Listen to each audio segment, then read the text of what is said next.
प्रधानमंत्री मोदी के जन्मदिन पर आजमगढ़ में बीजेपी ने किया विशेष कार्यक्रम का आयोजन। प्रभारी मंत्री अनिल राजभर ने विपक्ष पर साधा निशाना। आजमगढ़ प्रधानमंत्री नरेंद्र मोदी के जन्म दिवस के अवसर पर आजमगढ़ शहर के राजकीय बालिका इंटर कॉलेज में भारतीय जनता पार्टी की ओर से विशेष कार्यक्रम का आयोजन किया गया। इस मौके पर केक काटकर प्रधानमंत्री के स्वास्थ्य एवं दीर्घायु होने की कामना की गई। कार्यक्रम में उत्तर प्रदेश सरकार के कैबिनेट मंत्री और आजमगढ़ के प्रभारी मंत्री अनिल राजभर भी विशेष रूप से उपस्थित रहे। प्रभारी मंत्री अनिल राजभर ने प्रधानमंत्री नरेंद्र मोदी के नेतृत्व की सराहना करते हुए प्रधानमंत्री ने देश के एक विकसित राष्ट्र बनाने का संकल्प लिया है और इसी दिशा में लगातार प्रयासरत है। उन्होंने बताया कि अपने तीसरे कार्यकाल के 100 दिन पूरे होने पर प्रधानमंत्री ने अहमदाबाद में कई महत्वपूर्ण घोषणाएं की और देश की प्रगति के लिए नए कदम उठाने की जानकारी दी। राजभर ने विपक्ष पर तीखा हमला बोलते हुए कहा कि जहां एक ओर प्रधानमंत्री मोदी को जनता का भरपूर आशीर्वाद मिल रहा है, वहीं दूसरी ओर विपक्ष के लोग असंतोष जताकर सड़क छाप भाषा का इस्तेमाल कर रहे हैं। उन्होंने कहा कि प्रधानमंत्री पर देश और विदेश से हमले किए जा रहे हैं, लेकिन इसके बावजूद सरकार ने जनता के लिए निरंतर काम किया है। प्रभारी मंत्री ने कांग्रेस के प्रदेश अध्यक्ष अजय राय पर भी निशाना साधा और कहा कि अजय राय पहले अपना इतिहास देखें और फिर एनसीआरबी के आंकड़ों की बात करें। उन्होंने कहा कि जो लोग माफियाओं को संरक्षण करते हैं, उन्हें योगी सरकार की अपराध के प्रति जीरो टॉलरेंस नीति से परेशानी हो रही है।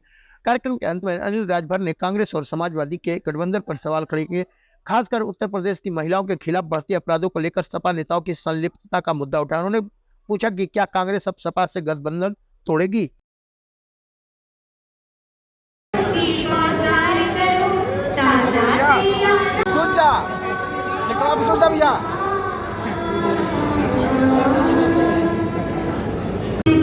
श्री अनिल राजभर जी माननीय कैबिनेट मंत्री उत्तर प्रदेश सरकार एवं प्रभारी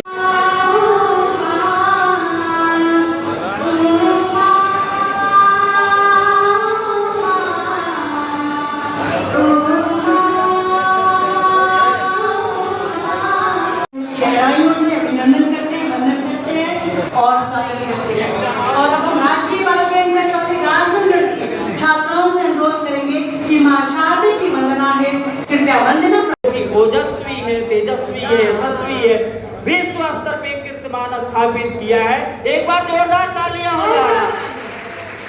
आज ये तालियां गगन चुंबी होनी चाहिए, जोरदार तालियां बजाएं।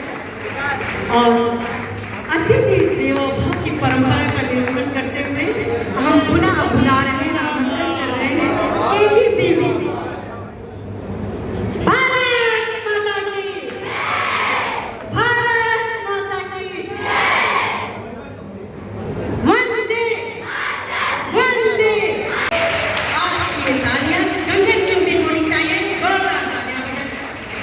और अतिथि देवो भव की परंपरा का निरूपण करते हुए हम पुनः बुला रहे हैं, आमंत्रण कर रहे हैं केजीपीवी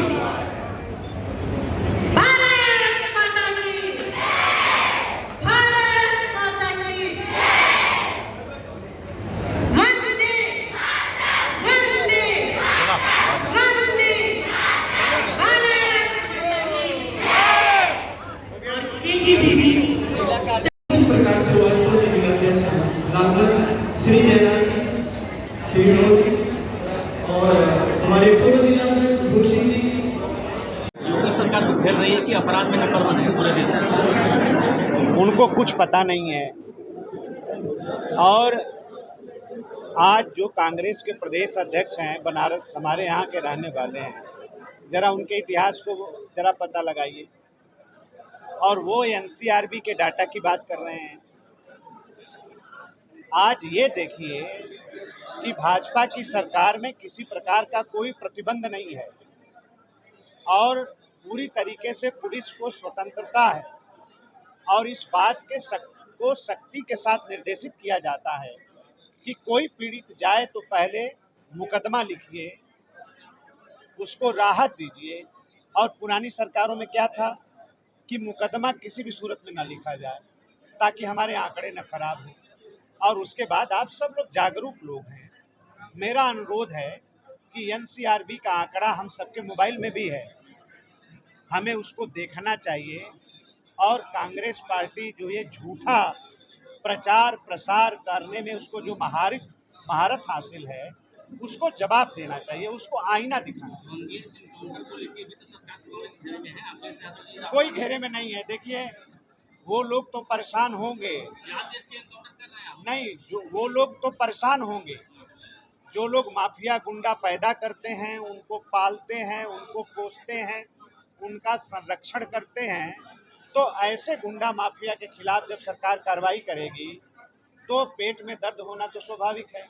वो पेट में दर्द होगा, उल्टा पुल्टा बात करेंगे, झूठे आंकड़े प्रस्तुत करेंगे, लेकिन बहुत सख्ती के साथ भारतीय जनता पार्टी की उत्तर प्रदेश की सरकार, योगी जी की सरकार, ये प्रतिपक्ष को बताना चाहती है कि हम किसी चीज़ की परवाह नहीं करते। हमारा गुंडा माफियाओं के खिलाफ जो जीरो टॉलरेंस की नीति पर हमारी सरकार काम कर रही है, वो हम करते रहेंगे और किसी भी सूरत में हमारा अभियान रुकने वाला नहीं है। हम कानून का राज स्थापित करके रहेंगे। कांग्रेस नेता उदित राज कह रहे हैं कि क्या जो अयोध्या में दलित लड़की के साथ मुलाकात हुआ, का मंदिर आया जाएगा, योजना चलेगा बाबा जी का। अब उदित राज जैसे विवेकवान वैसे उनका नेता विवेकवान। घटना कहाँ की तो मंदिर से जोड़ रहे हैं। अब मैं उदित राज से कहना चाहता हूँ कि जिसने ऐसी घटना किया एक कमजोर पिछड़े समाज की बेटी के साथ, और जिसने किया दुनिया जानती है, आपके गठबंधन के साथ ही उनको उसका खुला संरक्षण कर रहे हैं, उनके पार्टी के वो पदाधिकारी हैं। तो अपने राहुल गांधी से पूछ लें, गठबंधन तोड़ रहे हैं कि नहीं तोड़ रहे हैं। कमजोरों पिछड़ों की बहन बेटी के सम्मान के नाम पर वो क्या गठबंधन तोड़ने के लिए तैयार है। आपके सवाल ये है कि प्रभारी मंत्री आप बने, इसके लिए बधाई आपको। क्या प्लान है आजमगढ़ में भाजपा को फिर से सर्वाइव करने के लिए? देखिए, सरकार की जो लाभकारी योजना है, जो विकासवादी सोच के साथ सरकार आगे बढ़ रही है, अग्रसर है, मेरा ये प्रयास है और आगे मैं रात दिन मेहनत करूंगा अपने संगठन के साथ मिलकर, जनप्रतिनिधियों के भी साथ मिलकर। हम प्रतिपक्ष के साथियों को भी हम आमंत्रित करना चाहते हैं कि आजमगढ़ के विकास को एक नए सोपान पर ले जाने का संकल्प लेकर मैं आया हूं, तो सरकार की योजनाओं को ज़मीन पर उतारने में वो भी हमारी मदद करें। मेरा यही प्रयास है कि सरकार की जो भी योजनाएं चल रही हैं वो ज़मीन पर उतरें, उससे लोग लाभान्वित हों और आजमगढ़ की सम्मानित जनता आजमगढ़ के विकास में अपना सहयोग करे। बहुत बहुत दूसरे कार्यक्रम बिल्कुल, कल उन्होंने गुजरात की धरती से देश को संबोधन करते हुए ये कहा कि 100 दिन के अंदर तमाम तरह के लोगों ने बात की, जनता ने हमको आशीर्वाद दिया, हमने सरकार बनाया। सरकार भाजपा की बनी, तीसरी बार प्रधानमंत्री मोदी जी बने और प्रतिपक्ष जश्न मना रहा था। तरह तरह की भाषा का प्रयोग, सड़क छाप व्यवहार, देश की धरती से भी मोदी जी पर हमला और देश के बाहर से भी दूसरे की धरती पर भी जाकर मोदी जी पर हमला। लेकिन बिना रुके बिना थके जो 100 दिन का एजेंडा था उस पर प्रधानमंत्री जी ने काम किया है और अपने विकसित भारत के संकल्प को बड़ा मजबूती के साथ इस 100 दिन में उन्होंने आगे बढ़ाने का। कल कांग्रेस जो है पूरे प्रदेश